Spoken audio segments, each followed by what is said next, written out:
بسم اللہ الرحمن الرحیم۔ پیش خدمت ہے کہانی عمرو یار اور جابور جادوگر۔ عمرو کی آنکھیں سامنے موجود قلعہ اور اس کی سیڑھیاں دیکھ کر حیرت سے پھیلتی چلی گئیں۔ اسے سردار امیر حمزہ کے بڑے بیٹے ولی عہد شہزادہ اسد نے اس قلعہ دار کے پاس خاص پیغام دے کر بھیجا تھا، اور عمرو کئی روز کے سفر کے بعد اب اس قلعے کے سامنے پہنچا تھا۔ لیکن قلعہ اس قدر بلند تھا کہ جیسے ہوا میں بنایا گیا ہو، اور اس کی سیڑھیاں اوپر سے نیچے تک سینکڑوں کی تعداد میں تھیں۔ عمرو سمجھ گیا کہ یہ قلعہ ایک اونچی پہاڑی کی چوٹی پر بنایا گیا ہے، لیکن اس پہاڑی کی چوڑائی ہی اتنی ہے جتنی پہاڑی کی چوٹی ہے۔ اسی لیے قلعہ ہی نظروں کے سامنے تھا، پہاڑی کہیں نظر نہ آ رہی تھی۔ یہی وجہ تھی کہ یوں لگ رہا تھا جیسے قلعہ ہوا میں بنایا گیا ہو۔ قلعے کے بڑے پھاٹک کے دونوں طرف بڑے بڑے اور انتہائی بلند مینار تھے۔ قلعے کی دیواریں بھی آسمان کو چھوتی ہوئی دکھائی دے رہی تھیں۔ قلعے کا پھاٹک بند تھا اور اس کے سامنے سینکڑوں کی تعداد میں سیڑھیاں قلعے کے پھاٹک سے نیچے زمین تک موجود تھیں۔ سیڑھیوں کے دونوں طرف پتھروں کی مدد سے اونچی دیواریں بنائی گئی تھیں، اور پھر یہ سیڑھیاں تیار کی گئی تھیں۔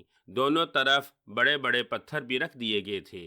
یہ اتنی سیڑھیاں اب میں کیسے چڑھوں گا؟ عمرو نے پریشان ہوتے ہوئے سوچا۔ ایک لمحے کے لیے تو اسے خیال آیا کہ وہ قلعے میں پہنچنے کے لیے سنہری چپلوں کی مدد لے، لیکن پھر اس نے ارادہ بدل دیا، کیونکہ اسے معلوم تھا کہ اس وقت وہ کسی مہم پر کام نہیں کر رہا، بلکہ ولی عہد شہزادہ اسد کا ایک پیغام لے کر جا رہا ہے۔ اسی لیے سنہری چپلیں اس کی مدد نہیں کر سکتیں۔ اسی لیے اب اس کے پاس اس کے سوا اور کوئی چارہ نہ تھا کہ وہ سیڑھیاں چڑھ کر ہی اوپر پہنچے۔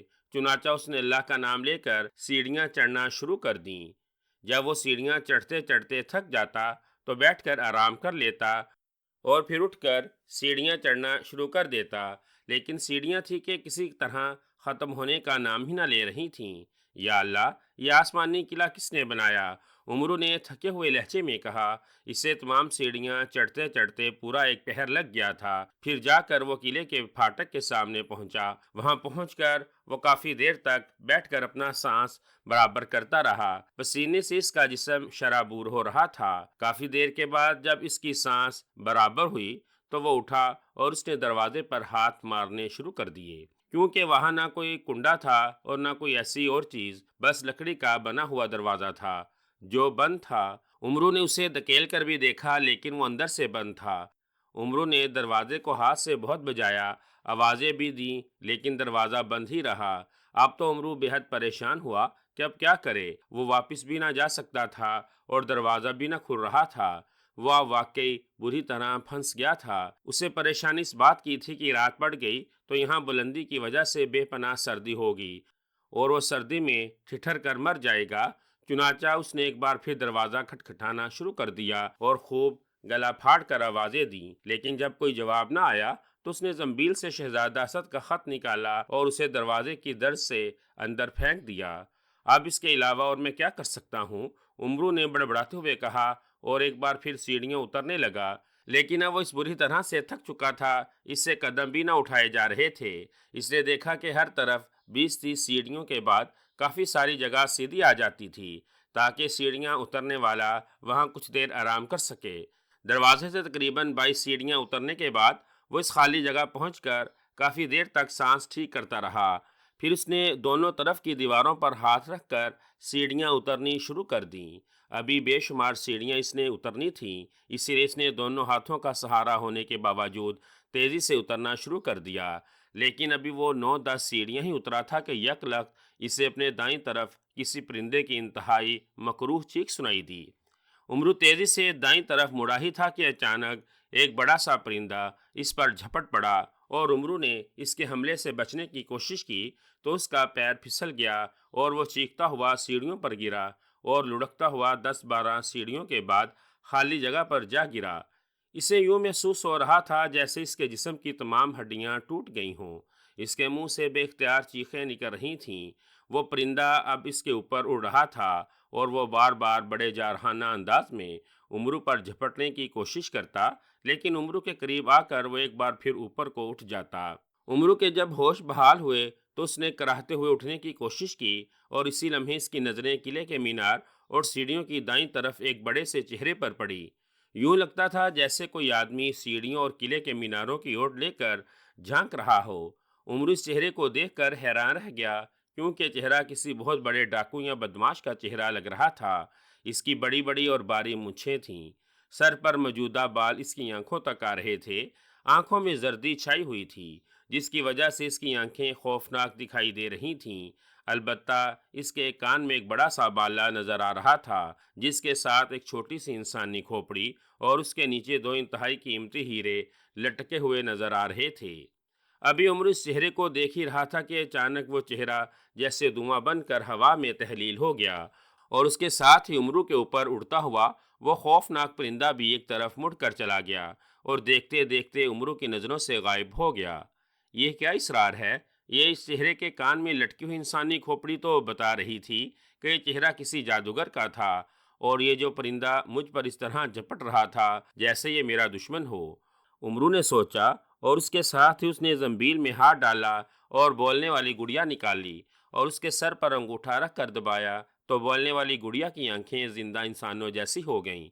بولنے والی گڑیا، مجھے بتاؤ کہ اس قلعے کا دروازہ کیوں نہیں کھل رہا؟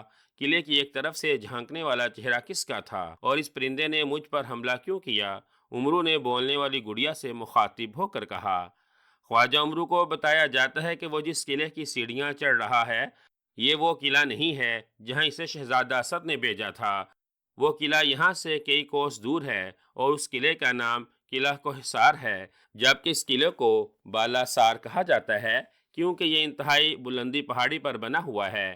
یہ قلعہ ایک جادوگر نے بنایا ہے، اس جادوگر کا نام جابور جادوگر ہے۔ جابور جادوگر انتہائی ظالم اور شفاق جادوگر ہے۔ اس وقت وہ قلعے میں موجود نہیں ہے، بلکہ کہیں دور گیا ہوا ہے۔ یہ پرندہ اور چہرہ دونوں جادو کے تھے، جو اس قلعے کی حفاظت پر مامور ہیں۔ جب انہیں یقین ہو گیا کہ تم اب قلعے کے اندر نہیں جاؤ گے، تو وہ دونوں تمہاری نظروں سے غائب ہو گئے ہیں۔ بولنے والی گڑیا نے جواب دیتے ہوئے کہا، لیکن میں تو شہزادہ اسد کا خط دروازے کے اندر ڈال آیا ہوں، اب کیا کروں؟ عمرو نے انتہائی پریشان ہوتے ہوئے کہا، تم ایسا کرو کہ دروازے پر جا کر اور دونوں ہاتھ اٹھا کر زور سے بولتے ہوئے کہو کہ وہ غلطی سے اس قلعے کی طرف آیا ہے، اس کا خط واپس کر دیا جائے۔ تمہاری نیت اس قلعے کے اندر داخل ہونے کی نہیں ہے، تو وہ خط خود بخود باہر آ جائے گا، اور تم خط لے کر نیچے اترنا اور قلعہ کو حصار چلے جانا۔ بولنے والی گڑیا نے جواب دیا تو عمرو نے اس بات میں سر ہلا دیا، اور پھر بولنے والی گڑیا کے سر سے انگوٹھا ہٹا کر اس نے اسے زنبیل میں ڈالا، اور وہ دوبارہ اوپر دروازے کی طرف سیڑھیاں چڑھنے لگا۔ دروازے پر پہنچ کر اس نے دونوں ہاتھ اوپر اٹھا کر اونچی آواز میں کہا کہ وہ غلطی سے اس قلعے کی طرف آ گیا ہے، اور اب میں صرف اپنا خط واپس لینے کے لیے دروازے پر آیا ہوں، اسی لیے اسے کچھ نہ کہا جائے۔ عمرو بار بار یہ اعلان کر رہا تھا تاکہ وہ چہرہ اور پرندہ دوبارہ آ کر اسے نیچے نہ گرا دے۔ وہ بار بار اونچی آواز میں اعلان کر رہا تھا، اور پھر اچانک دروازے کی درز سے وہی خط باہر آ گرا جو عمرو نے اندر ڈالا تھا۔ عمرو نے جلدی سے وہ خط اٹھایا اور اسے زنبیل میں ڈال کر وہ مڑا اور ایک بار پھر سیڑھیاں اترنے لگا۔ تھکاوٹ کی وجہ سے اس کا برا حال تھا، لیکن چونکہ اب رات پڑنے لگ گئی تھی، اسی لیے وہ باوجود تھکاوٹ کے مسلسل سیڑھیاں اترتا رہا، اور پھر جب ساری سیڑھیاں اتر کر زمین پر پہنچا تو وہ اس قدر تھک چکا تھا کہ بے اختیار وہیں زمین پر ہی گر کر بری طرح ہانپنے لگا۔ وہ واقعی اس بری طرح سے تھک گیا تھا کہ اس میں انگلی تک ہلانے کی ہمت نہ رہی تھی۔ کافی دیر تک وہ اسی طرح پڑا رہا، پھر جب اسے سردی لگنے لگی تو وہ چاروں ناچار اٹھا اور آگے بڑھنے لگا۔ قریب ایک چھوٹا سا جنگل تھا۔ عمرو یہاں آتے ہوئے اس جنگل سے گزرا تھا، اور اس نے اس جنگل کے اندر ایک جھونپڑی بھی دیکھی تھی، اس لیے اس نے سوچا کہ وہ رات اس جھونپڑی میں گزار کر اور اچھی طرح آرام کر کر اگلی صبح اس قلعے کوہسار کی طرف چلا جائے گا۔ چنانچہ وہ گرتا پڑتا اس جنگل میں پہنچا تو وہاں واقعی ایک جھونپڑی موجود تھی۔ جھونپڑی کا دروازہ کھلا ہوا تھا، اور اندر گھاس کا نرم بستر بھی موجود تھا۔ ایک کونے میں ایک مشعل بھی دیوار کے ساتھ بندھی ہوئی موجود تھی۔ عمرو نے زنبیل میں سے آگ سلائی نکالی اور اسے زمین پر رگڑ کر اس نے اسے جلایا، اور اس کی مدد سے اس نے مشعل جلا دی، اور پھر اس گھاس والے بستر پر بیٹھ کر اس نے اپنے سامان میں سے خشک کھانے کا تھیلا نکالا اور اس میں سے کھانا نکال کر کھانا شروع کر دیا۔ پانی کی بری ہوئی چھاگلیں اور خشک کھانے وہ ہمیشہ اپنے ساتھ رکھتا تھا، تاکہ وہ ضرورت کے وقت اپنی بھوک پیاس مٹا سکے۔ چونکہ وہ بری طرح سے تھکا ہوا تھا، اسی لیے کھانا کھانے اور پانی پینے کے بعد اس نے جھونپڑی کا دروازہ اندر سے بند کیا تاکہ کوئی جنگلی جانور اندر نہ آ سکے، اور گھاس کے بستر پر لیٹ کر وہ گہری نیند سو گیا۔ نہ جانے اسے سوئے ہوئے کتنی دیر ہوئی تھی کہ اچانک اسے احساس ہوا کہ جھونپڑی میں کوئی موجود ہے۔ اس کی آنکھیں بے اختیار کھل گئیں، اس کے ساتھ ہی اسے آہٹیں سنائی دیں، تو وہ بے اختیار اٹھ کر بیٹھ گیا، اور اس کے ساتھ اس کی آنکھیں حیرت سے کانوں تک پھیلتی چلی گئیں۔ اس نے دیکھا کہ سامنے ایک انتہائی خوبصورت لڑکی اس طرح چل پھر رہی تھی جیسے یہ اس کا گھر ہو۔ اس لڑکی کے چہرے پر بڑا سا گھونگھٹ تھا، اس کے جسم پر لباس البتہ شہزادیوں جیسا تھا۔ امرو نے فوراً ہی دروازے کی طرف دیکھا تو وہ دروازہ ویسے ہی اندر سے بند تھا۔ امرو کا اب دل خوف سے لرزنے لگا، کیونکہ بند دروازے سے ظاہر تھا کہ کوئی آدم ذات تو اندر آ نہ سکتا تھا۔ یہ لڑکی لا محالہ بھوت یا چڑیل ہی ہو سکتی تھی، لیکن چڑیل اس قدر خوبصورت اور حسین نہیں ہو سکتی تھی۔ کون ہو تم اور اندر کیسے آئی ہو، اور یہ کیا دیوار کے ساتھ ساتھ چل رہی ہو؟ عمرو نے دل کڑا کر اونچی آواز میں کہا تو وہ لڑکی اس طرف مڑی۔ اس نے منہ سے گھونگھٹ اٹھایا اور عمرو کے حلق سے یہ دیکھ کر بے اختیار چیخ نکل گئی کہ اس لڑکی کے چہرے پر سرے سے گوشت ہی نہ تھا، بس ہڈیاں ہی ہڈیاں تھیں، البتہ آنکھوں کے حلقے میں آنکھیں موجود تھیں۔ خوف کی وجہ سے عمرو کی کھگی سی بند گئی، اس کا جسم خوف سے بری طرح کانپنے لگا۔ گھبراؤ نہیں، میں چڑیل نہیں ہوں، میں تو ایک مظلوم شہزادی ہوں۔ اس لڑکی نے گھونگھٹ دوبارہ نکالتے ہوئے عمرو سے کہا، مظلوم شہزادی؟ کیا مطلب؟ یہ تمہارا چہرہ، اسے کیا ہوا ہے؟ عمرو نے شہزادی کا نام سن کر اپنے آپ کو سنبھالنے کی کوشش کرتے ہوئے کہا، یہ میرا چہرہ ایک جادوگر نے خراب کر دیا ہے، کیونکہ میں نے اس سے شادی کرنے سے انکار کر دیا تھا۔ اس نے مجھے یہ سزا دی ہے کہ میں ہمیشہ ہمیشہ کے لیے اس طرح کی بن گئی ہوں، تب سے میں یہاں جھونپڑی میں رہتی ہوں۔ مظلوم شہزادی نے کہا، لیکن دروازہ تو اندر سے بند ہے، پھر تم اندر کیسے آ گئی ہو؟ عمرو نے کہا، یہ اس دیوار کے ساتھ بڑا سا سوراخ ہے، اس کے اوپر گھاس رکھی ہوئی ہے، اسی لیے تمہیں نظر نہیں آیا۔ یہ سوراخ میں نے اس لیے کیا تھا کہ اکثر مسافر یہاں آ کر سو جاتے ہیں اور وہ اندر سے دروازہ بند کر لیتے ہیں، اسی لیے سوراخ سے میں اندر آ جاتی ہوں، جس طرح تم آ کر سو گئے تھے۔ شہزادی نے جواب دیا، لیکن تم نے مجھے جگایا کیوں نہیں؟ عمرو نے حیران ہو کر کہا، میں نے تمہیں آوازیں دیں، لیکن تم انتہائی گہری نیند سوئے ہوئے تھے اور بے حد تھکے ہوئے لگ رہے تھے، اسی لیے میں نے سوچا کہ میں یہاں دیوار کے قریب ہی کہیں بیٹھ کر رات گزار دوں اور تمہیں سونے دوں، اسی لیے میں دیوار کے ساتھ ساتھ پھر کر اپنے سونے کے لیے جگہ کا انتخاب کر رہی تھی۔ مظلوم شہزادی نے جواب دیتے ہوئے کہا، او پھر تو تم انتہائی نیک شہزادی ہو، آؤ ادھر بستر پر بیٹھ جاؤ اور مجھے تفصیل سے بتاؤ کہ کس جادوگر نے تمہارے ساتھ ظلم کیا ہے۔ عمرو نے ایک طرف ہٹتے ہوئے کہا تو شہزادی بستر کے ایک کونے پر بیٹھ گئی۔ کیا کرو گے سن کر؟ اس جادوگر کا کوئی کچھ نہیں بگاڑ سکتا، وہ انتہائی ظالم اور خبیث جادوگر ہے۔ مظلوم شہزادی نے کہا، تم بتاؤ تو صحیح، تم مجھے نہیں جانتی، میرا نام خواجہ عمرو ہے، میں یارالزماں ہوں، برکت تپا ہوں، شعلہ فشاں ہوں، موت جادوگراں ہوں۔ تمہاری یہ خوش قسمتی ہے کہ میں یہاں آ گیا ہوں۔ عمرو نے کہا تو مظلوم شہزادی بے اختیار اچھل پڑی، تم وہی خواجہ عمرو ہو، سردار امیر حمزہ کے درباری جس سے سارے جادوگر ڈرتے ہیں؟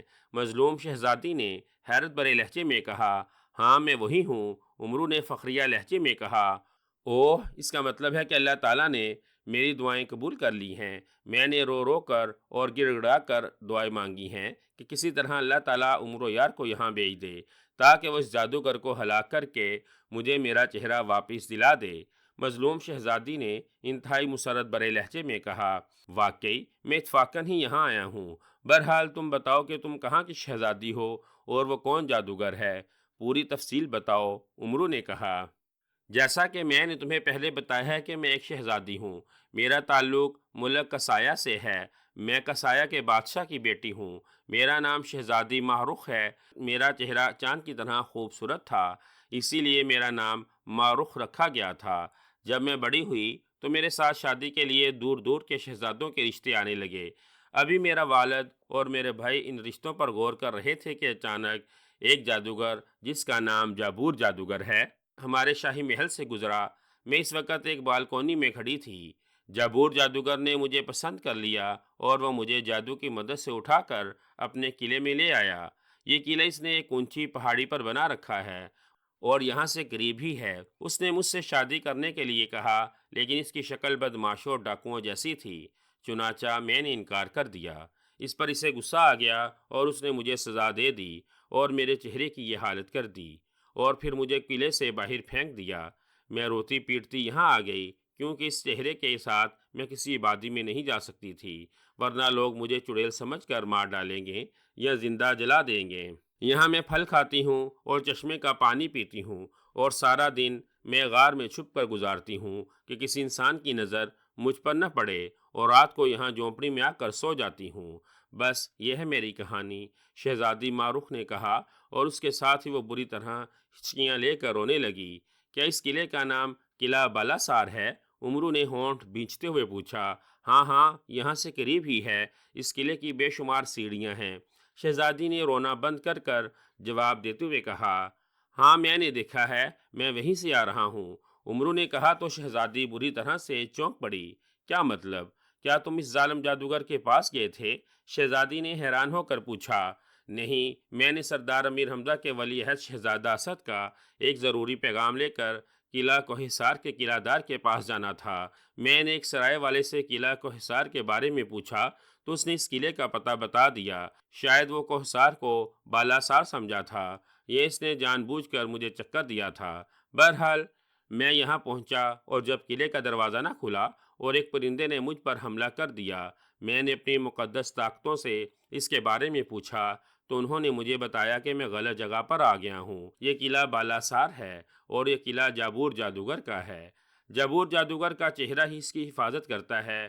میں نے بھی اس چہرے کو دیکھا ہے، وہ واقعی کسی بدماش اور ڈاکو کا چہرہ لگتا ہے۔ ایک پرندے نے بھی مجھ پر حملہ کر دیا اور میں سیڑھیوں سے گر پڑا، لیکن چونکہ میں اس جادوگر سے کوئی تعلق نہ تھا اسی لیے میں واپس آ گیا، اور چونکہ میں تھکا ہوا تھا اسی لیے یہاں آ کر سو گیا تاکہ صبح کو قلعہ کوہسار کی طرف جاؤں جہاں مجھے بھیجا گیا تھا۔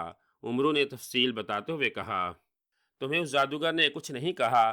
وہ تو ہر ایک شخص کو مار ڈالتا ہے جو اس کے قلعے کی ایک سیڑھی بھی اس کی اجازت کے بغیر چڑھے۔ شہزادی نے کہا، مجھے میری مقدس طاقتوں نے بتایا ہے کہ جابور جادوگر قلعے میں موجود نہیں ہے، وہ کہیں دور گیا ہوا ہے۔ امرو نے جواب دیا، اوہ، اسی لیے تم زندہ بچ کر آ گئے ہو۔ شہزادی نے ایک طویل سانس لیتے ہوئے کہا، تم بار بار میری توہین کر رہی ہو شہزادی، میں نے اس سے بھی بڑے بڑے اور طاقتور جادوگروں کا خاتمہ کر دیا ہے، یہ جادوگر میرے مقابلے پر کیا اہمیت رکھتا ہے؟ امرو نے منہ بناتے ہوئے کہا، تو پھر ایسا کرو کہ اسے ہلاک کر دو تاکہ میرا چہرہ صحیح ہو سکے۔ شہزادی نے کہا، لیکن اس سے مجھے کیا فائدہ ہوگا؟ کون مجھے انعام دے گا؟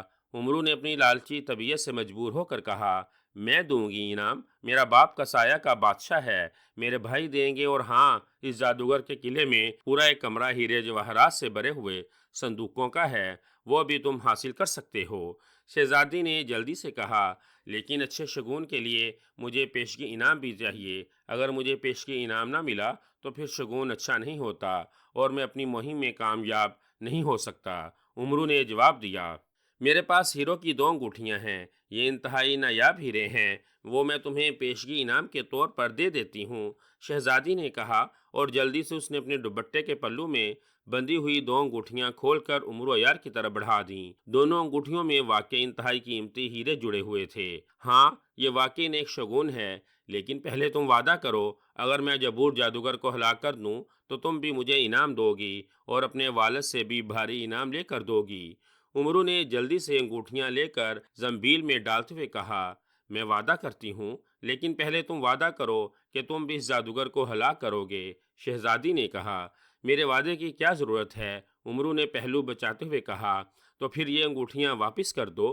شہزادی نے کہا تو امرو کے چہرے کا رنگ اڑ گیا اور اس نے فوراً ہی وعدہ کر لیا۔ تو شہزادی ہنس پڑی، مجھے جس نے بھی تمہارے متعلق بتایا تھا اس نے یہ بات بھی بتائی تھی کہ تم انتہائی لالچی آدمی ہو، لیکن اگر تم وعدہ کر لو تو پھر تم وعدہ نبھانے کے پابند ہو جاتے ہو، اسی لیے میں نے تم سے وعدہ فوراً لے لیا۔ شہزادی نے کہا، اور امرو بھی شرمندہ سے انداز میں ہنس پڑا، اور پھر شہزادی نے بھی وعدہ کیا کہ وہ امرو کو خود بھی انعام دے گی اور بادشاہ سے بھی انعام لے کر دے گی، اور جادوگر کا خزانہ بھی امرو کی ملکیت ہوگا۔ ٹھیک ہے، اب اطمینان سے سو جاؤ، مجھے بھی نیند آ رہی ہے، میں صبح کو یہاں سے پہلے اس قلعے کو حصار جاؤں گا اور وہاں پیغام پہنچانے کے بعد میں واپس آ کر اس جادوگر کا خاتمہ کروں گا۔ امرو نے کہا، ٹھیک ہے، تمہاری مرضی، بہرحال اب مجھے اطمینان ہے کہ تم نے وعدہ کر لیا۔ شہزادی نے کہا تو امرو نے بستر پر لیٹتے ہوئے آنکھیں بند کر لیں اور چند لمحوں بعد ہی جھونپڑی اس کے خراٹوں سے گونجنے لگی۔ جبور جادوگر ایک شاہی انداز میں سجے ہوئے کمرے میں سونے کے بنے ہوئے تخت پر بڑے شاہانہ انداز میں بیٹھا ہوا تھا۔ اس تخت پر انتہائی قیمتی ہیرے جواہرات جڑے ہوئے تھے۔ تخت پر دنیا کا سب سے قیمتی قالین بچھا ہوا تھا۔ تخت کے سامنے چار انتہائی خوبصورت پریاں پریسان کا مشہور رقص کرنے میں مصروف تھیں۔ تخت کے ساتھ ایک کرسی رکھی ہوئی تھی جس پر ایک بوڑھا آدمی بیٹھا ہوا تھا، لیکن بوڑھے کی آنکھوں میں جوانوں سے بھی زیادہ چمک تھی۔ اس کے جسم پر بھی شاہانہ لباس تھا۔ تخت کے پیچھے چار خوبصورت لڑکیاں ہاتھوں میں مور جھل اٹھائے کھڑی تھیں۔ جبور جادوگر گاؤ تکیے سے پشت لگائے رقص دیکھنے میں مصروف تھا۔ اس کے ساتھ ساتھ وہ اپنی بڑی بڑی مونچھوں کو بھی مسلسل تاؤ دے رہا تھا کہ اچانک کمرے کا دروازہ کھلا اور ایک غلام اندر داخل ہوا تو جبور جادوگر نے چونک کر اسے دیکھا۔ غلام ایک طرف سر جھکا کر اور سینے پر ہاتھ رکھ کر کھڑا ہو گیا۔ جبور جادوگر نے اشارے سے اسے اپنے قریب بلایا تو غلام مؤدبانہ انداز میں آگے بڑھا۔ کیا بات ہے، کیوں آئے ہو؟ جبور جادوگر نے بڑے تحکمانہ لہجے میں پوچھا۔ محافظ صحرا آپ سے فوراً ملنا چاہتا ہے، غلام نے انتہائی مؤدبانہ لہجے میں کہا تو جبور جادوگر چونک پڑا۔ اس نے ہاتھ اٹھا کر رقص کرنے والی پریوں کو رقص کرنے سے منع کیا اور پھر ہاتھ کے اشارے سے ہی انہیں جانے کا کہہ دیا۔ چاروں پریاں سلام کر کے تیزی سے مڑی اور کمرے سے باہر چلی گئیں۔ بھیجو اسے، جبور جادوگر نے غلام سے کہا تو غلام تیزی سے مڑا اور کمرے سے باہر نکل گیا۔ کیا کوئی خاص بات ہو گئی ہے جبور؟ کرسی پر بیٹھے ہوئے بوڑھے آدمی نے حیران ہو کر پوچھا۔ معلوم نہیں، محافظ صحرا آیا ہے اور محافظ صحرا اس وقت آتا ہے جب کوئی خاص خطرہ ہو، جبور جادوگر نے کہا اور بوڑھے نے اس بات میں سر ہلا دیا۔ چند لمحوں بعد کمرے میں جبور جادوگر کا ہی چہرہ ہوا میں اڑتا ہوا نظر آیا اور پھر وہ جبور جادوگر کے سامنے ہوا میں رک گیا۔ اس کی نظریں جبور جادوگر پر جمی ہوئی تھیں۔ کیا بات ہے محافظ صحرے؟ جبور جادوگر نے اپنے ہی چہرے سے مخاطب ہو کر کہا، آقا، ایک بہت بڑا خطرہ آپ کی طرف بڑھ رہا ہے۔ میں قلعہ بالاسار کی حفاظت کر رہا تھا کہ اچانک میں نے دیکھا کہ دنیا کا سب سے بڑا یار خواجہ امرو قلعے کی سیڑھیاں چڑھ کر دروازے کی طرف بڑھ رہا ہے۔ میں اسے دیکھ کر حیران رہ گیا کیونکہ اس کے یہاں آنے کی کوئی وجہ نظر نہ آ رہی تھی۔ چنانچہ میں خاموش رہا اور اسے دیکھتا رہا۔ وہ سیڑھیاں چڑھ کر دروازے کے پاس آیا اور دروازہ کھٹکھٹانے لگا اور آوازیں دینے لگا، لیکن ظاہر ہے دروازہ کون کھولتا، قلعہ تو بند تھا۔ پھر اس نے ایک ہاتھ دروازے کی درز میں سے ڈالا اور واپس جانے لگا۔ میں نے فوراً وہ خط کھول کر پڑھا تو مجھے معلوم ہوا کہ یہ خط سردار امیر حمزہ کے ولی عہد شہزادہ اسد نے قلعہ کو حصار کے قلعہ دار کے نام لکھا تھا۔ وہ اس سے فوری مدد طلب کر رہا تھا۔ میں سمجھ گیا کہ امرو یار بھول کر ادھر آ نکلا ہے، لیکن پھر بھی میں نے یہ مناسب سمجھا کہ اسے اس قدر ڈرایا جائے کہ وہ دوبارہ اس قلعے کا رخ نہ کرے۔ چنانچہ میں نے محافظ پرندے کو اس پر اس طرح حملہ کرنے کا حکم دیا کہ وہ ڈر جائے۔ میں اسے کوئی نقصان نہ پہنچانا چاہتا تھا کیونکہ وہ انتہائی انتقام پسند طبیعت کا آدمی ہے۔ اگر اسے کوئی نقصان پہنچ جاتا تو پھر لازماً وہ آپ کے خلاف کام شروع کر دیتا۔ محافظ پرندے نے اس پر حملہ کیا۔ اس طرح وہ ڈر کر خود ہی سیڑھیوں پر لڑکتا ہوا نیچے جا گرا۔ میرا خیال تھا کہ اتنا ہی کافی ہے، چنانچہ میں نے محافظ پرندے کو واپس جانے کا حکم دے دیا اور پرندہ چلا گیا۔ پھر میں نے قلعے کی خفیہ نگرانی شروع کر دی۔ امرو قلعے سے اس جنگل میں گیا جہاں بے چہرہ شہزادی رہتی ہے۔ میں نے دیکھا کہ بے چہرہ شہزادی نے اس کو 2 انگوٹھیاں انعام میں دے کر اس سے وعدہ لے لیا کہ وہ آپ کو ہلاک کرنے کی مہم پوری کرے گا۔ چنانچہ امرو یار نے بے چہرہ شہزادی سے وعدہ کر لیا کہ وہ قلعہ کو حصار کے قلعہ دار کو خط دے کر آپ کے خلاف کام شروع کر دے گا۔ اس لیے میں فوراً آپ کے پاس حاضر ہوا ہوں تاکہ آپ کو اس خطرے سے آگاہ کر سکوں۔ محافظ صحرے نے تفصیل بیان کرتے ہوئے کہا، یہ وہی امرو یار ہے جو جادوگروں کو ہلاک کرتا رہتا ہے اور جس کے متعلق شہنشاہ افراسیاب نے بھی تمام جادوگروں کو پیغام بھیجا ہے کہ وہ سب اس سے ہوشیار رہیں۔ کرسی پر بیٹھے ہوئے بوڑھے نے محافظ چہرے سے مخاطب ہو کر کہا، ہاں شیطان بوڑھے، یہ وہی عمرو عیار ہے۔ اس نے اب تک ہزاروں جادوگروں کو اپنی عیاری سے ہلاک کر دیا ہے۔ محافظ چہرے نے جواب دیا تو جبور جادوگر، جس کے چہرے پر محافظ چہرے کی باتیں سن کر حیرت کے تاثرات ابھر آئے تھے، بے اختیار چونک پڑا۔ ہزاروں جادوگروں کو اپنی عیاری سے ہلاک کر چکا ہے؟ یہ کیسے ممکن ہے کہ کوئی صرف عیاری سے کسی جادوگر کو ہلاک کر دے؟ جبور جادوگر نے کہا، وہ ایسا ہی آدمی ہے، جادوگروں کو اپنی عیاری کے جال میں پھنساتا ہے، اور وہ جب اس جال میں بری طرح سے پھنس جاتے ہیں تو وہ انہیں اپنے مقدس خنجر سے ہلاک کر دیتا ہے۔ شیطان بوڑھے نے جواب دیا، ٹھیک ہے، تم جاؤ اور قلعے کی حفاظت کرو، میں خود ہی سے نبٹ لوں گا۔ جبور جادوگر نے محافظ چہرے سے کہا، اور محافظ چہرہ تیزی سے مڑا اور ہوا میں اڑتا ہوا کمرے سے باہر چلا گیا۔ میری سمجھ میں ابھی تک یہ بات نہیں آتی، صرف عیاری سے کیسے کوئی ہلاک ہو سکتا ہے؟ یہ آدمی ضرور کوئی جادوگر ہوگا۔ جبور جادوگر نے کہا، نہیں، وہ جادوگر نہیں ہے، اور نہ ہی اس پر کسی جادو کا اثر ہوتا ہے۔ اس کے پاس مقدس چیزیں ہیں جن کی مدد سے وہ عیاری میں کامیاب رہتا ہے۔ تمہیں اب سنجیدگی سے اس کا مقابلہ کرنا ہوگا۔ شیطان بوڑھے نے انتہائی سنجیدہ لہجے میں جواب دیتے ہوئے کہا، میں ابھی اس کا خاتمہ کر دیتا ہوں، یہ کون سی مشکل بات ہے؟ جبور جادوگر نے کہا، اور اس کے ساتھ ہی اس نے دونوں ہاتھ اٹھائے اور انہیں ہوا میں ایک چکر دے کر جھٹک دیا تو اس کے ساتھ ہی کمرے کا دروازہ کھلا اور ایک خوبصورت عورت اندر داخل ہوئی۔ کیا حکم ہے آقا؟ کاشوری حاضر ہے۔ اس عورت نے تخت کے سامنے کھڑے ہو کر سر جھکاتے ہوئے کہا، کاشوری، ایک عیار جس کا نام عمرو ہے، اسے جا کر تلاش کرو، اور وہ جہاں بھی ہو اس کا فوری خاتمہ کر کے مجھے بتاؤ۔ جبور جادوگر نے تحکمانہ لہجے میں کہا، آپ کا مطلب عمرو یار سے ہے؟ سردار امیر حمزہ کا خاص درباری؟ اس عورت نے کہا، ہاں وہی۔ جبور جادوگر سے پہلے اس کے ساتھ بیٹھا ہوا شیطان بوڑھا بول پڑا، حکم کی تامین ہوگی آقا۔ کشوری نے سر جھکاتے ہوئے کہا، ایک بات سن لو، وہ انتہائی لالچی طبیعت کا آدمی ہے، اور وہ لالچ کی ہاتھوں ہی ہلاک ہو سکتا ہے۔ اگر تم نے اس پر اپنی خوبصورتی کا جادو چلانا چاہا تو شاید وہ قابو میں نہ آئے۔ شیطان بوڑھے نے کہا، آپ بے فکر رہیے بابا، کاشوری میں بڑی صلاحیتیں ہیں، اسی لیے تو میں نے کاشوری کا انتخاب کیا ہے۔ جبور جادوگر نے مسکراتے ہوئے کہا تو شیطان بوڑھے نے اس بات میں سر ہلا دیا، اور کاشوری سلام کر کے مڑی اور تیزی سے کمرے سے باہر نکل گئی۔ تو جبور جادوگر نے دوبارہ ہاتھوں سے مخصوص اشارہ کیا تو کمرے میں وہی پہلے والی چاروں پریاں آئیں، اور انہوں نے ایک بار پھر تخت کے سامنے رقص کرنا شروع کر دیا۔ عمرو قلعہ کوہسار کے قلعہ دار کو شہزادہ اسد کا خط پہنچا کر جب اپنے کام سے فارغ ہو گیا تو وہ اس قلعے سے باہر آ گیا۔ گو قلعہ دار نے بہت اصرار کیا کہ وہ کچھ دن اس کے پاس رہے، لیکن عمرو کے دماغ میں تو قلعہ بالاسار کا خزانہ اور شہزادے اور اس کے والد بادشاہ سے انعام حاصل کرنے کی دھن سوار تھی، اسی لیے وہ وہاں سے آ گیا اور قریب ایک سرائے میں جا کر ٹھہر گیا۔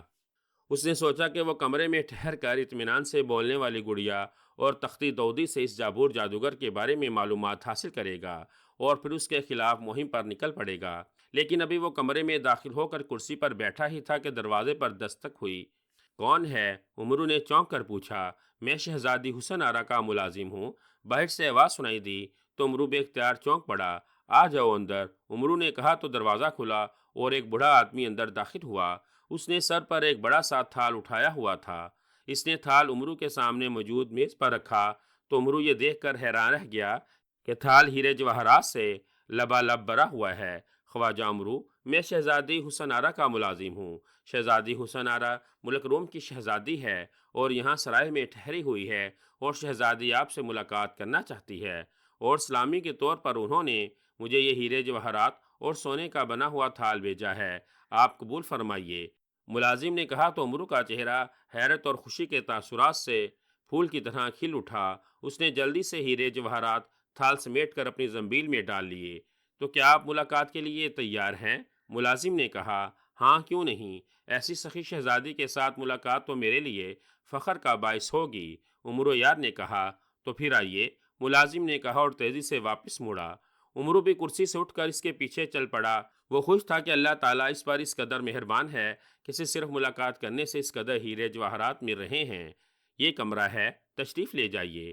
ملازم عمرو کو ساتھ لے کر سرائے کے کونے والے کمرے کے دروازے پر آیا اور پھر ایک طرف ہٹ گیا۔ عمرو نے دروازہ کھولا اور اندر داخل ہوا تو وہ یہ دیکھ کر حیران رہ گیا کہ کمرہ واقعی انتہائی خوبصورت انداز میں سجایا گیا تھا، اور سامنے کرسی پر ایک انتہائی خوبصورت اور حسین لڑکی بیٹھی ہوئی تھی۔ اس کے سر پر انتہائی قیمتی ترین ہیروں کا تاج تھا، اور اس نے گلے اور کانوں میں بھی انتہائی قیمتی ہیرے پہنے ہوئے تھے۔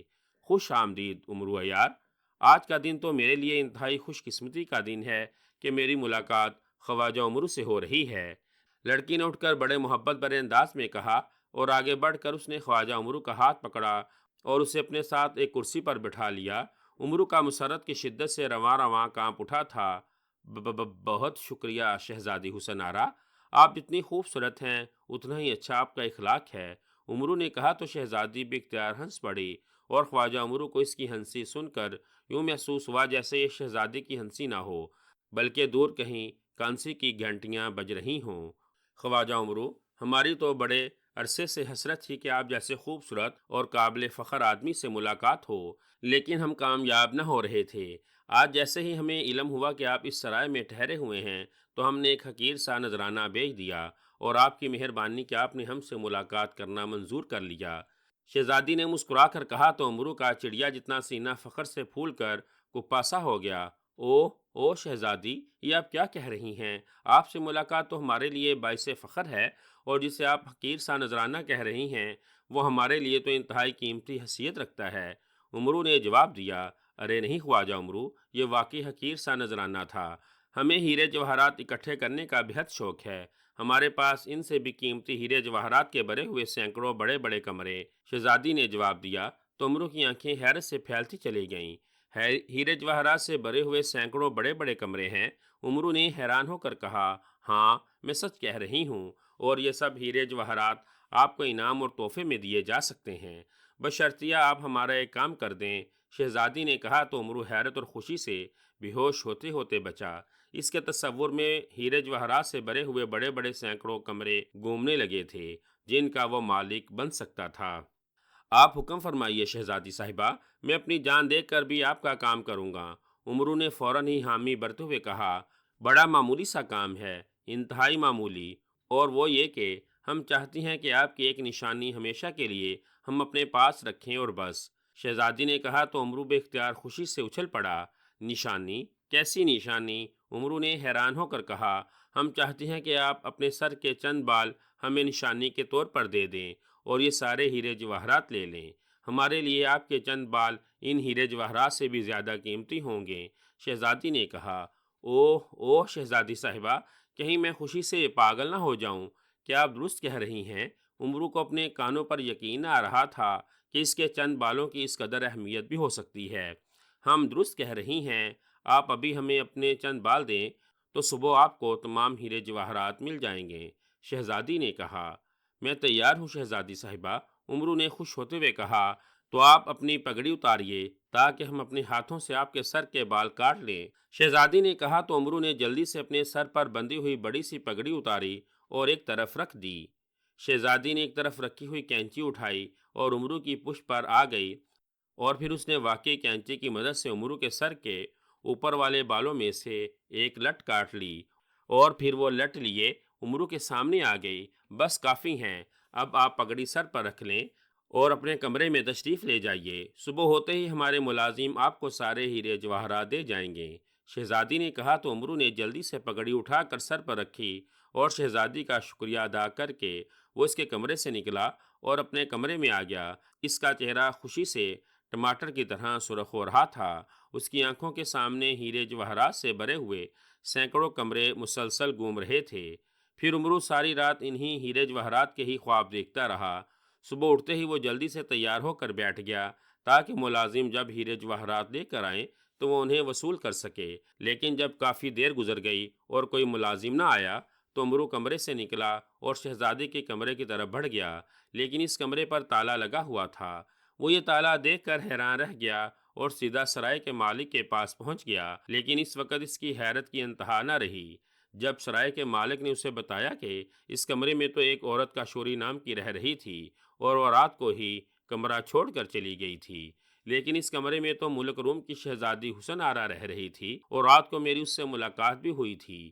عمرو نے کہا تو سرائے کے مالک نے سرائے کا کھاتا اٹھا کر اس کے سامنے رکھ دیا جس میں کمروں میں رہنے والوں کے نام پتے لکھے ہوئے تھے۔ عمرو نے دیکھا کہ واقعی اس کمرے کے لیے کھاتے میں کشوری کا نام لکھا ہوا تھا اور اس کے سامنے پتہ بھی کسی اجنبی ملک کا تھا۔ عمرو منہ لٹکائے واپس اپنے کمرے میں آ گیا، لیکن اس سے حیرت تھی کہ آخر یہ سب کیا چکر ہے۔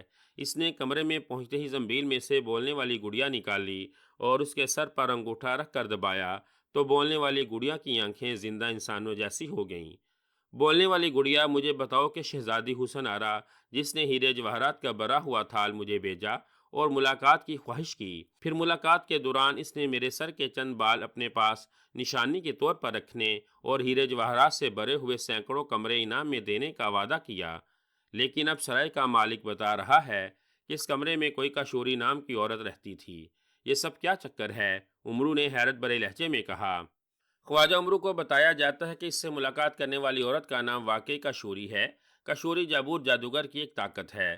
قلعہ بالاسار کے محافظ چہرے نے جابور جادوگر کو اطلاع دی کہ تم بے چہرہ شہزادی کا چہرہ واپس لانے کی غرض سے جابور جادوگر کا خاتمہ کرنا چاہتے ہو، تو جابور جادوگر نے کشوری کو بھیجا وہ تمہیں تلاش کر کے ہلاک کرے۔ کشوری انتہائی چالاک، عیار اور مکار طاقت ہے۔ اس نے تمہارے خلاف ایک بھیانک سازش کی ہے۔ اس نے جادو کی کینچی سے تمہارے سر کے بال کاٹے اور پھر تمہارے جانے کے بعد اس نے ان بالوں پر ایک منتر پڑھ کر انہیں جلا دیا۔ اس طرح اب تمہاری ذہنی قوت ختم ہو چکی ہے۔ تم جابور جادوگر کے خلاف کوئی عیاری نہ کر سکو گے اور جابور جادوگر جب چاہے تمہیں ہلاک کر دے گا۔ چونکہ تمہاری انگلی میں وہ انگوٹھی موجود ہے جس کی وجہ سے تم پر کوئی جادو اثر نہیں کر سکتا، اس لیے کشوری نے تمہارے سر کے بال علیحدہ کر کے ان پر جادو کیا اور پھر انہیں جلا دیا۔ بولنے والی گڑیا نے جواب دیا تو عمرو کا چہرہ ایک بار پھر حیرت سے بگڑ سا گیا، لیکن میرا ذہن تو اسی طرح کام کر رہا ہے جیسے پہلے کرتا تھا۔ عمرو نے کہا، نہیں، اب تم جیسے ہی جابور جادوگر کے خلاف کوئی بات سوچنے لگو گے تمہارا ذہن معوف ہو جائے گا اور تم کچھ بھی نہ کر سکو گے۔ اس کے علاوہ تمہارا ذہن کام کرتا رہے گا۔ بولنے والی گڑیا نے جواب دیا۔ اس کے ساتھ اس کی آنکھیں بے نور ہو گئیں۔ اس کا مطلب تھا کہ اب بولنے والی گڑیا مزید کچھ نہیں بتانا چاہتی۔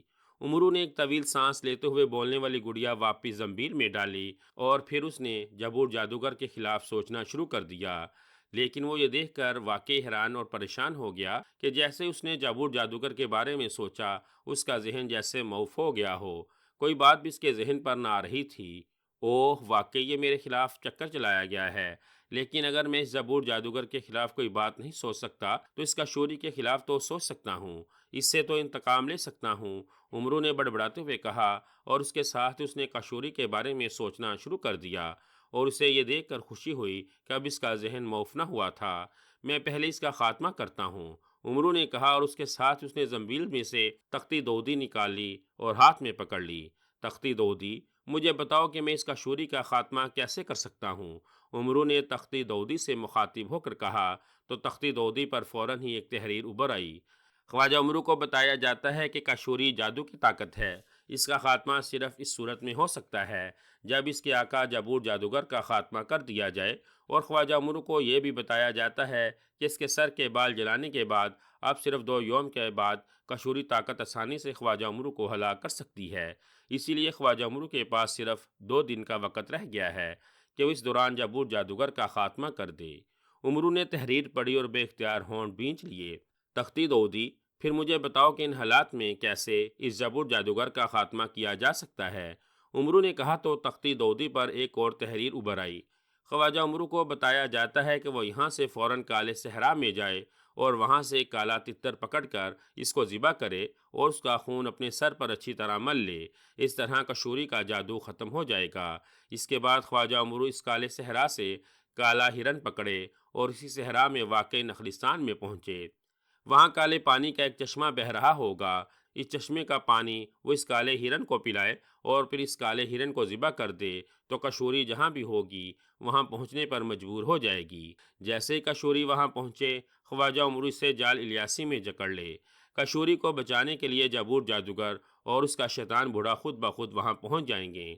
وہ عمرو کو بےحد لالچ دیں گے، لیکن عمرو کسی بھی لالچ میں نہ آئے اور نہ ہی کشوری کی کوئی بات سنے، بلکہ خنجر سلیمانی سے کشوری کی گردن کاٹ دے اور اس کا خون جبور جادوگر اور اس شیطان بوڑھے پر ڈالے تو وہ دونوں بے بس ہو جائیں گے اور خواجہ عمرو ان دونوں کا آسانی سے خاتمہ کر سکے گا اور اس طرح بے چہرہ شہزادی کا چہرہ بھی واپس آ جائے گا۔ عمرو نے یہ تحریر پڑھی تو اس نے جلدی سے تختی دودی کو واپس زنبیل میں ڈالا اور سرائے سے نکل کر ایک ویرانے کی طرف چل پڑا۔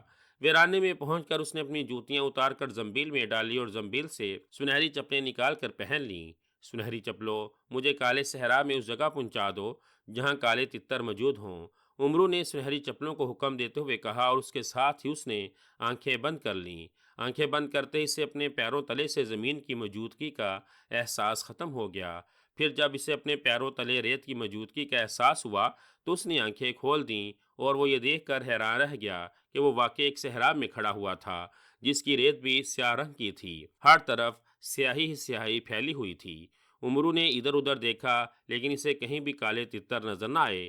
یہ کیسے ممکن ہے کہ سنہری چپلوں نے مجھے وہاں پہنچایا ہو جہاں کالے تتر موجود نہ ہوں، لیکن یہاں تو کالے تتر نظر ہی نہیں آ رہے۔ عمرو نے بڑبڑاتے ہوئے کہا اور زنبیل سے بولنے والی گڑیا نکال کر اس نے اس کے سر پر انگوٹھا رکھ کر دبایا اور جب بولنے والی گڑیا کی آنکھیں زندہ انسانوں جیسی ہو گئیں تو اس سے مخاطب ہو گیا۔ بولنے والی گڑیا، یہاں کالے تتر نظر نہیں آ رہے، جبکہ میں نے سنہری چپلوں کو حکم دیا تھا کہ وہ مجھے وہاں پہنچائے جہاں کالے تتر موجود ہوں۔ عمرو یار نے گڑیا سے مخاطب ہو کر کہا۔ خواجہ عمرو کو بتایا جاتا ہے کہ سنہری چپلوں نے اسے درست جگہ پہنچایا ہے، لیکن چونکہ ریت بھی یہاں سیاہ ہے اور تتر بھی سیاہ، اسی لیے تتر اسے نظر نہیں آ سکتے۔ تتروں کو دیکھنے کے لیے عمرو کو روشن سرما آنکھوں میں لگانا پڑے گا، بولنے والی گڑیا نے کہا اور اس کے ساتھ ہی اس کی آنکھیں دوبارہ بے نور ہو گئیں۔ تو عمرو نے جلدی سے بولنے والی گڑیا کو زنبیل میں ڈالا اور زنبیل میں موجود مقدس روشن سرمے سے بری ہوئی سرما دانی نکال لی۔ اس میں سرما لگانے والی سلائی بھی موجود تھی۔ عمرو نے ایک ایک دفعہ سلائی دونوں آنکھوں میں لگائی تو وہ یہ دیکھ کر حیران رہ گیا کہ روشن سرما لگاتے ہی اسے ہر طرف روشنی سی محسوس ہونے لگی اور اس کے ساتھ اس نے دیکھا کہ وہاں اس کے ارد گرد سینکڑوں کی تعداد میں سیاہ رنگ کے بڑے بڑے تتر بیٹھے ہوئے تھے جو اس سے پہلے کہ عمرو کو نظر نہ آ رہے تھے۔ عمرو نے جلدی سے سرما دانی زنبیل میں ڈالی اور پھر زنبیل سے تیر کمان باہر نکالا اور تیر کو کمان میں جوڑ کر اس نے ایک تتر کا نشانہ لیا اور تیر چھوڑ دیا۔ چونکہ یہ مقدس تیر کمان تھا اسی لیے نشانہ خطا نہ ہو سکتا تھا اور وہی ہوا کہ تیر ایک تتر کے جسم میں پیوست ہو گیا اور تتر بری طرح سے تڑپنے لگا۔ عمرو نے جلدی سے آگے بڑھ کر اس تڑپتے ہوئے کالے تتر کو پکڑا اور پھر تتر کے جسم سے تیر نکال کر اس نے اسے ایک ہاتھ میں قابو کیا اور دوسرے ہاتھ سے تیر کمان واپس زنبیل میں ڈالا اور خنجر سلیمانی باہر نکال لیا۔ تتر مسلسل بھڑک رہا تھا۔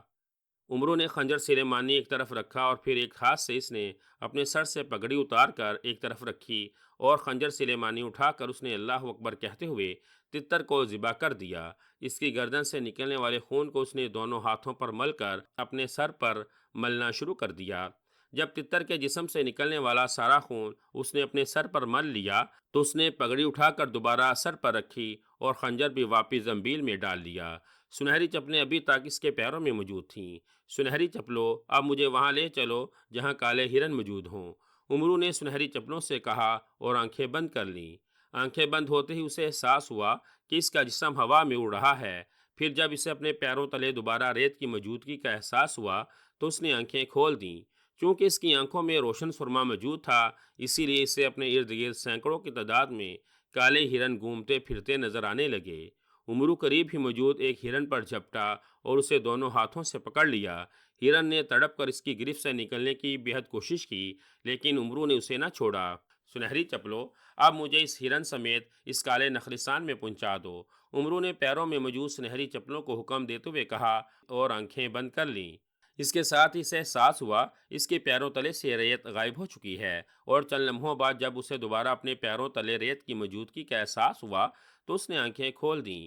اس نے دیکھا کہ وہ واقعی ایک نخلستان میں موجود تھا جہاں کھجور کے درخت تو موجود تھے لیکن ان درختوں کے تنے، ان کی شاخیں سب گہرے سیاہ رنگ کی تھیں اور سامنے ایک چشمہ بھی بہہ رہا تھا جس کا پانی بھی گہرے سیاہ رنگ کا تھا۔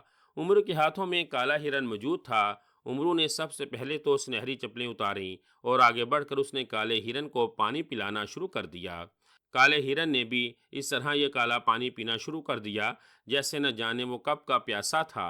امرو نے اسے پانی پلایا اور پھر اس نے اسے ایک ہاتھ میں پکڑا اور دوسرے ہاتھ سے اس نے سنہری چپلوں کو اٹھا کر زنبیل میں ڈالا تاکہ کاشوری یا جابور جادوگر ان پر قبضہ نہ کر لیں، اور پھر اس نے زنبیل سے جال الیاسی نکال کر ایک طرف رکھا اور خنجر سلیمانی نکال کر اس نے ہرن کو تکبیر پڑھ کر خنجر سلیمانی سے ذبح کر دیا۔ جیسے اس نے کالے ہرن کو ذبح کیا، سائیں سائیں کی آوازیں سنائی دینے لگیں اور امرو جلدی سے جال الیاسی کو اٹھا کر کھڑا ہو گیا۔ اسی لمحے اسے وہی شہزادی حسن آرا ہوا میں اڑتی ہوئی اپنی طرف آتی دکھائی دی۔ امرو سمجھ گیا کہ یہی کاشوری ہے۔ وہ اسے جال الیاسی میں جکڑنے کے لیے تیار ہو گیا۔ کاشوری جیسے اس کے سامنے آ کر کھڑی ہوئی، امرو نے بجلی کی سی تیزی سے اس پر جال پھینکا اور دوسرے لمحے کاشوری جال میں جکڑ گئی۔ مجھے چھوڑ دو، مجھے چھوڑ دو، میں تمہیں پوری دنیا کے خزانے دوں گی۔ کاشوری نے جال کے اندر تڑپتے ہوئے اور منت بھرے لہجے میں کہا، نہیں، میں تمہیں اب ذبح کروں گا۔ امرو نے کہا اور دوسرے ہاتھ میں پکڑا ہوا خنجر سلیمانی اس کی گردن پر رکھ دیا۔ رک جاؤ خواجہ امرو، رک جاؤ۔ اچانک امرو کو آواز سنائی دی اور امرو نے دیکھا کہ ایک جوان آدمی اور ایک بوڑھا آدمی دور سے دوڑتے ہوئے اس کی طرف بڑے چلے آ رہے ہیں۔ جوان آدمی کا چہرہ بالکل ویسا ہی تھا جیسا اس نے قلعہ بالاسار کی دیوار کی اوٹ سے دیکھا تھا، چنانچہ وہ سمجھ گیا کہ یہ جابور جادوگر ہے۔ رک جاؤ خواجہ امرو، ہم سے پوری دنیا کے خزانے لے لو لیکن کاشوری کو ہلاک نہ کرو، جابور جادوگر نے کہا، اور اس کے ساتھ اس نے ہاتھوں سے اشارہ کیا تو صحرا میں ہیرے جواہرات کے ڈھیر ہر طرف نظر آنے لگ گئے۔ یہ سب لے لو لیکن کاشوری کو ہلاک نہ کرو، جابور جادوگر نے منت بھرے لہجے میں کہا۔ کیا یہ اصلی ہیں؟ امرو نے حیرت بھرے لہجے میں کہا، بالکل اصلی ہیں، جا کر دیکھ لو۔ اس بار اس بوڑھے نے کہا تو امرو کاشوری کو جال سمیت گھسیٹتا ہوا ہیرے جواہرات کے ڈھیر کے قریب لے گیا اور اس نے ہیرے ایک ہاتھ میں اٹھا اٹھا کر دیکھنے شروع کر دیے۔ وہ واقعی اصلی ہیرے تھے۔ یہ سب ہیرے تمہارے ہو گئے ہیں، تم یہ سب ہیرے لے لو اور کاشوری کو چھوڑ دو، جابور جادوگر نے کہا۔ تو امرو کے دل میں لالچ آنے لگ گیا، کیونکہ ہیرے جواہرات کے اتنے بڑے ڈھیر اس نے اپنی زندگی میں پہلے کبھی نہ دیکھے تھے۔ لیکن اسی لمحے اس سے بے چہرہ شہزادی کے کیے ہوئے وعدے کا خیال آ گیا کہ اگر اس نے وعدہ پورا نہ کیا تو پھر اس کی زنبیل میں موجود تمام دولت بھی غائب ہو جائے گی اور زنبیل میں موجود تمام مقدس چیزیں بھی بیکار ہو جائیں گی۔ نہیں، میں بے چہرہ شہزادی سے وعدہ کر چکا ہوں، اس لیے میں نے وعدہ پورا کرنا ہے۔ امرو نے کہا، تم بے شک اپنا وعدہ پورا کر لو، میں شہزادی کا چہرہ اسے واپس کر دیتا ہوں اور وعدہ کرتا ہوں کہ آئندہ بھی شہزادی یا تمہارے خلاف کوئی کارروائی نہ کروں گا۔ جابور جادوگر نے کہا، اگر ایسی بات ہے تو پھر ٹھیک ہے، لیکن یہ سب کچھ میرے سامنے ہونا چاہیے۔ امرو نے کہا تو جابور جادوگر نے سر ہلا دیا اور اس کے ساتھ اس نے منہ ہی منہ میں کچھ پڑھ کر پھونک ماری تو امرو نے دیکھا کہ وہی شہزادی جو اسے جھونپڑی میں ملی تھی سامنے آ گئی۔ اس کے منہ پر ویسے ہی گونگٹ تھا۔ یہ تو جابور جادوگر ہے، شہزادی نے گھبرائے ہوئے لہجے میں کہا۔ فکر نہ کرو شہزادی، میں نے جابور جادوگر سے کہہ دیا ہے کہ وہ تمہیں تمہارا چہرہ واپس کر دے تاکہ میں تم سے کیا ہوا وعدہ پورا کر سکوں۔ امرو نے کہا تو جابور جادوگر نے فوراً ہی اپنا ہاتھ شہزادی کی طرف بڑھا کر منہ ہی منہ میں کچھ پڑھ کر پھونک مار دی تو شہزادی خوشی سے اچھل پڑی۔ مجھے احساس ہو گیا ہے کہ میرا چہرہ مجھے واپس مل گیا ہے، شہزادی نے خوشی سے چیختے ہوئے کہا، اور اس کے ساتھ اس نے اپنا گھونگھٹ اٹھا دیا تو امرو بھی یہ دیکھ کر خوش ہو گیا کہ شہزادی کا چہرہ واپس آ گیا تھا۔ لیکن اسی لمحے اسے ایک اور خیال آ گیا، اس نے تو شہزادی سے وعدہ کیا تھا کہ وہ جابور جادوگر کو ہلاک کر دے گا۔ اب اگر اس نے جابور جادوگر کو ہلاک نہ کیا تو وعدہ پورا نہ ہوگا، چنانچہ اس نے عیاری سے کام لیا۔ چونکہ اس کاشوری نے میرے ساتھ دھوکہ کیا تھا، اسی لیے اسے تو میں ضرور ہلاک کروں گا، امرو نے کہا، اور اس کے ساتھ اس نے ہاتھ میں موجود خنجر سلیمانی سے جال میں پھنسی ہوئی کاشوری کی گردن کاٹ دی۔ پھر اس نے خنجر ایک طرف رکھا اور کاشوری کی گردن سے فوارے کی طرح نکلنے والے خون کو دونوں ہاتھوں میں بھر کر اس نے انتہائی پرزور سے پاس کھڑے ہوئے جابور جادوگر اور اس بوڑھے کے اوپر پھینک دیا۔ جیسے ہی خون ان دونوں پر پڑا، وہ چیختے ہوئے نیچے گرے اور بے حس و حرکت ہو گئے۔ امرو نے جلدی سے خنجر سلیمانی اٹھایا اور آگے بڑھ کر اس نے جابور جادوگر کے سینے میں مار دیا، پھر خنجر نکالا اور ساتھ ہی بے ہوش پڑے ہوئے اس بوڑھے شیطان کے سینے میں اتار دیا۔ اس کے ساتھ ہی ایک دھماکہ ہوا اور ہر طرف دھواں سا پھیل گیا۔ میرا نام جابور جادوگر تھا، میں نے کوشش کی تھی کہ عمرو کو لالچ دے کر ہلاک کر دوں، لیکن عمرو نے لالچ میں آنے کی بجائے الٹا اپنی عیاری سے مجھے اور شیطان بوڑھے کو ہلاک کر دیا۔ جبور جادوگر کی روتی ہوئی آواز سنائی دی اور چند لمحوں بعد دھواں غائب ہوا تو عمرو نے دیکھا کہ وہاں اس کا خنجر اور جال الیاسی پڑے ہوئے تھے اور ساتھ ہی شہزادی کھڑی تھی، جبکہ کشوری، جبور جادوگر اور شیطان بوڑھا سب غائب ہو چکے تھے۔ وہ ہیرے جواہرات جو اسے نظر آ رہے تھے وہ بھی اب غائب ہو چکے تھے۔ شہزادی کا چہرہ اسے واپس مل گیا تھا، اسی لیے عمرو خوش تھا کہ اس نے اپنا وعدہ پورا کر دیا اور لالچ میں نہیں آیا، ورنہ وہ واقعی اس لالچ کے ہاتھوں ہلاک ہو جاتا۔ اس نے جلدی سے خنجر اور جال الیاسی اٹھا کر زنبیل میں ڈالے۔ مبارک ہو شہزادی، اب تو تمہیں اپنا چہرہ واپس مل گیا ہے، اب مجھے وعدے کے مطابق انعام دو۔ عمرو نے مسکراتے ہوئے کہا، تمہارا بہت شکریہ خواجہ عمرو، تم واقعی عیار الزماں ہو۔